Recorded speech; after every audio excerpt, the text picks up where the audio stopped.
ভারত ও বাংলাদেশের বর্ডারে প্রচুর পরিমাণ বাংলাদেশে এসে আশ্রয় নিয়েছে। তাদের বক্তব্য তাদের ভারতবর্ষে ঢুকতে দেওয়া হোক, আর নতুবা তাদের ওখানেই গুলি করে মেরে দেওয়া হোক।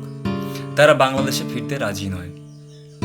একটু ভাবুন তো, যে মানুষগুলো নিজের ভিটেমাটি ছেড়ে আজকে এই বর্ডারে এসে বসে রয়েছে, যারা বাংলাদেশে ফিরতে রাজিই নয়, জীবন দিতে প্রস্তুত কিন্তু বাংলাদেশে ফিরতে রাজি নয়, এরা কি সময়ের উপর দিয়ে গেছে, এদের উপর দিয়ে কী ঝড় বয়ে গেছে যে এরা আজকে নিজের জীবন দিতে প্রস্তুত কিন্তু বাংলাদেশে ফিরে যেতে রাজি নয়।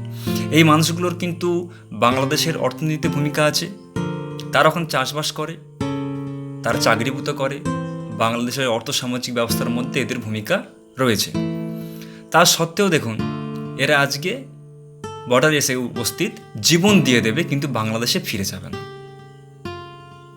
ভাববার বিষয় যে একটা দেশ থেকে তারা এইভাবে চলে আসতে চাইছে যে জীবন দিয়ে দেবে কিন্তু তারা সেখানে ফিরবে না। তাদের সঙ্গে তাহলে কী হয়েছে ওখানে, এই বিষয়ে একটু ভাববার বিষয়। প্রতিবেশী দেশ ভারতবর্ষ, আমরাও একটা নারীর টান আছে বাংলাদেশের সাথে আমাদের এই বিষয়টা একটু ভাবা উচিত, একটু ভেবে নিয়ে যাক।